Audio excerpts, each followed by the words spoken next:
Hello everyone, commerce साथी के YouTube channel में आप सभी का स्वागत है। आज हम बात करेंगे ऐसे 299 के बारे में जो कि है joint audit of financial statement. Sir ये जॉइंट ऑडिट होती क्या है?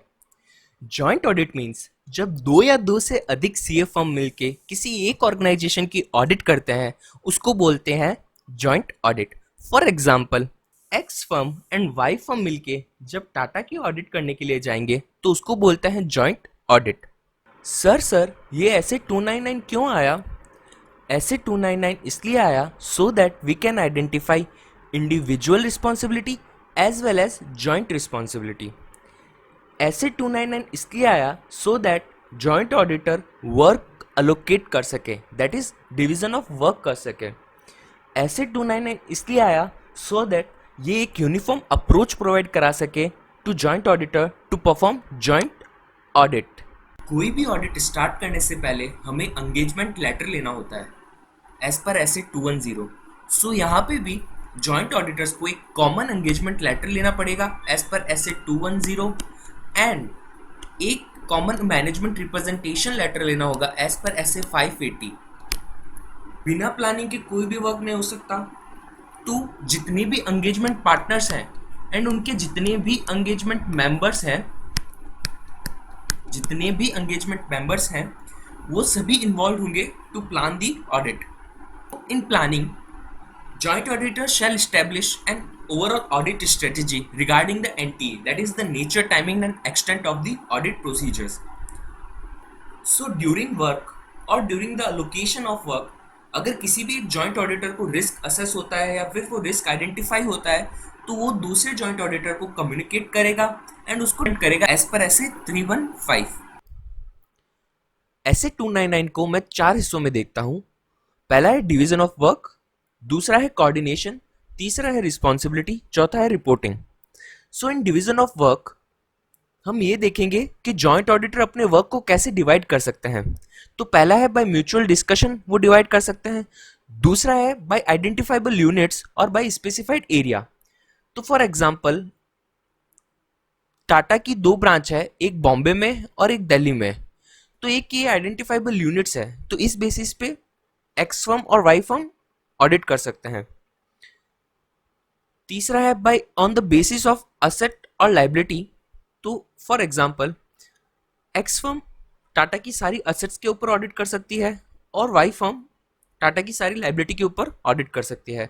वैसे ही सेम एक्स फर्म टाटा की सारी इनकम पे ऑडिट कर सकती है और वाई फर्म टाटा की सारी एक्सपेंडिचर्स पे ऑडिट कर सकती है। और जो वर्क किसी में भी डिवाइड नहीं हो पाया या ऐसा कोई वर्क जो डिवाइड नहीं हो सकता वो सारों में बंट जाएगा। नाउ सेकंड है कोऑर्डिनेशन। अगर कोई भी जॉइंट ऑडिटर एक रिलेवेंट मैटर से कम अक्रॉस होता है एंड उसको लगता है कि इस मैटर पे दूसरे जॉइंट ऑडिटर का अटेंशन होना चाहिए या उसके साथ इस मैटर पे डिस्कशन करना है, तो वो बिफोर फाइनलाइजिंग ऑडिट दूसरे जॉइंट ऑडिटर के साथ कम्युनिकेट करेगा। अगर वो नहीं करता है तो दूसरे जॉइंट ऑडिटर इस मैटर के लिए वो रिस्पॉन्सिबल नहीं होंगे। थर्ड इज रिस्पॉन्सिबिलिटी, जो कि आईसीआई का हॉट फेवरेट क्वेश्चन है।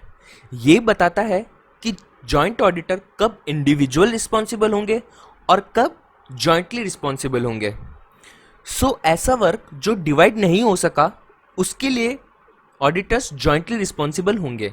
For matter which was brought down by any of the joint auditor and जिसपे सभी एग्रीड हो गए थे, उस मैटर के लिए भी वो लोग जॉइंटली रिस्पॉन्सिबल होंगे। Weather financial statement applicable FRF follow करके बनाए गए हैं कि नहीं बनाए गए, उस चीज के लिए भी वो लोग जॉइंटली रिस्पॉन्सिबल होंगे। Whether audit report relevant statute comply करती है कि नहीं करती है, उस चीज के लिए भी वो लोग जॉइंटली रिस्पॉन्सिबल होंगे। कोई भी ऐसा डिसीजन जो कि NTA of the audit procedure निर्धारित करने के लिए लिया गया था, उस डिसीजन के लिए भी वो लोग जॉइंटली रिस्पॉन्सिबल होंगे। एंड कोई भी वर्क जो डिवाइड हो चुका था या जो वर्क अलोकेट हो चुका था, उस वर्क के लिए वो लोग इंडिविजुअल रिस्पॉन्सिबल होंगे। नाउ क्या एक जॉइंट ऑडिटर दूसरे जॉइंट ऑडिटर के वर्क को रिव्यू करेगा? नहीं बाबा नहीं, वो नहीं करेगा। हम यही मान के चलेंगे कि दूसरे जॉइंट ऑडिटर ने generally accepted audit procedure follow करके ही ऑडिट किया है। इस पार्ट को याद रखने के लिए मैंने एक छोटा सा एंड प्यारा सा एक निमोनिक्स बनाया है जो कि हम एंड में डिस्कस करेंगे। लेकिन अभी हम चलते हैं इस ऐसे के लास्ट पार्ट पे जो कि है रिपोर्टिंग।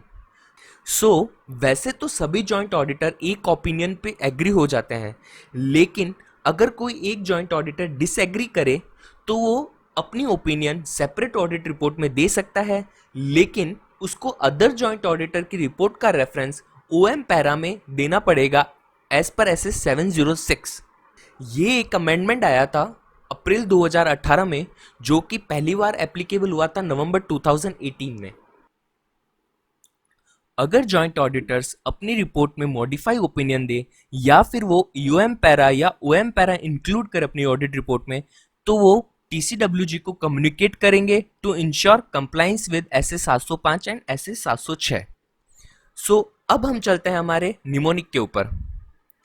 आर डी शर्मा ने ऐसा अनडिवाइडेड डिसीजन ब्रॉट किया जिसको रिव्यू नहीं किया जा सकता। We all know who is R D Sharma.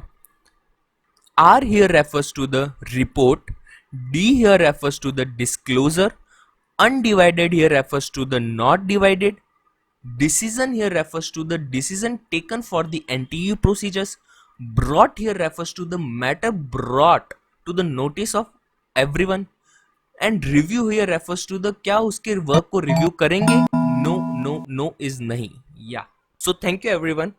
Now हम आगे आने वाली वीडियोस में ऐसे 505 कवर करेंगे। आप चैनल को सब्सक्राइब कर लीजिएगा सो दैट आप वीडियोस को मिस ना करें।